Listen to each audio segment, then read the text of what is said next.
Hello and welcome to Mobile Youth. You're joined today by Graham Brown and Freddie Benjamin. Freddie, how are you doing? Doing well, Graham. What about yourself? Doing great. Now, in yesterday's episode of the Mobile Youth Show, Freddie, we talked about this idea of same behavior, different technologies, and we were talking about how people were sharing stuff on Facebook. Yep. There's some interesting data out recently about Facebook creeping. There was a study run in Australia about how young people were creeping each other on Facebook. Now, for the uneducated, the uninformed, i.e., people who generally tend to be over the age of 25 on these matters, what exactly is Facebook creeping, Freddie? Let's start at the top. Definitely, Graham. Facebook creeping, well, don't be scared by the name. Even though it's creeping, it's a behavior done by most teenagers and some college students as well.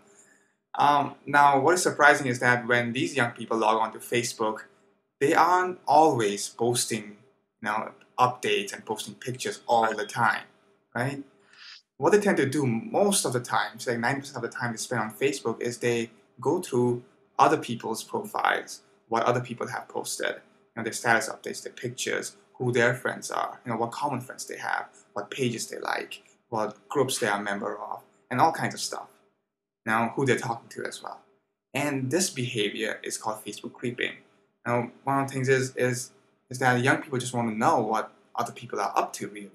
It's kind of like they're trying to connect to them, but because they can't really directly talk to them, they just see what they have been up to. So Facebook creeping is not posting information on Facebook, it's just checking each other's profiles out, right? Exactly, yeah. And I'll get a little bit more into this. I'll just give you a couple of examples. When people are creeping each other, they tend to start things like poke wars. So poke wars, you can poke someone on Facebook, then and then other person pokes you back. Then you poke them back again, and that can keep on going for months. Sometimes it doesn't really mean anything, but it means, well, I was on Facebook and I looked at the profile. I saw something Right. you posted, and Facebook creeping also involves, well, liking the post. Now, when a young person likes somebody else's post, it does not really mean that they actually like what they've posted. It's more of a social signal, and that's sent to mean that if you're online right now, I want to talk to you. So is that different in a way to how the older generation would use Facebook? Yeah, most definitely I would say, because with a lot of older generation, they are posting what they are up to, where they have been, or what they want to do. Right. Or they are posting, even things like, well, new job opportunity and things like that. But with young people, it's more emotional and less logical, and they want to, if they want to post something, they'd rather post like song lyrics or a funny picture rather than a picture of themselves. I think back to myself, Freddie, and when I post on Facebook, I tend to post what I believe to be quite purposeful information. I'm doing this, I did this. And that seems to be quite common in my generation. But what you're saying is what young people do is they don't tend to do that, but they'll like those comments, or they'll just read what people are up to and just get a feeling for the general sort of emotion of their friends as well. Exactly. Yeah, and the most interesting thing is that where these people are. Well, I guess accessing Facebook. Now they're accessing Facebook mostly on smartphones. Now, but that's not the device. Now, what I'm talking about is the location. And this study that just came out is about young people in Australia. It found out that they were checking up on social media platforms on their smartphones now up to 10 times a day, and the most popular places where they check out social media was in their bed after they head off to sleep, followed by when they were in the bathroom. So it's sort of like, these both instances are like when people are alone, right? I mean, you don't really have, especially with young people at this age, like this is the age of 16 to 25, they're mostly alone unless they have a really close girlfriend or something like that. And when they're alone, they tend to look for a social connection with someone, anyone, their friends, family.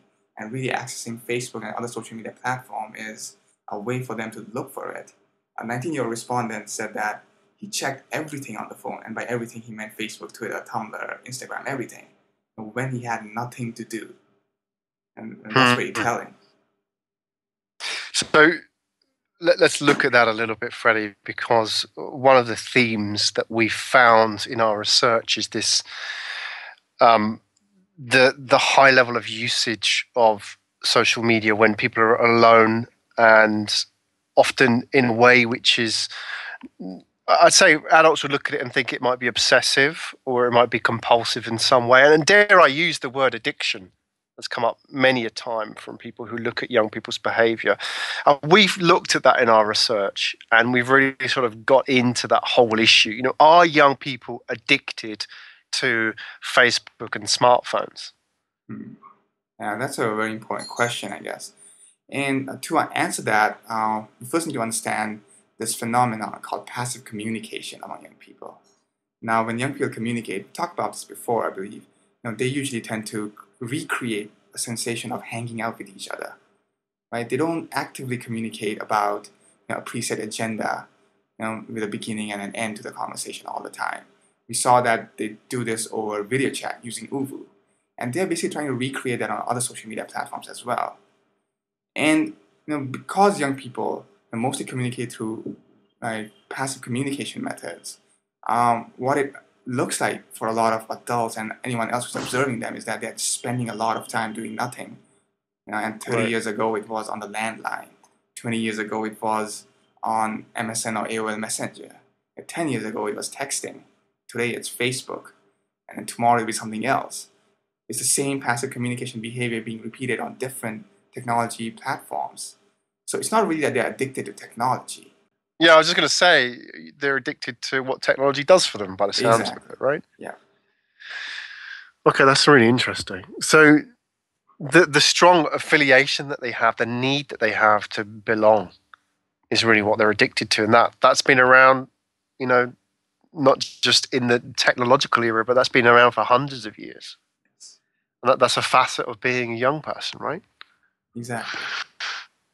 Okay, that's very interesting.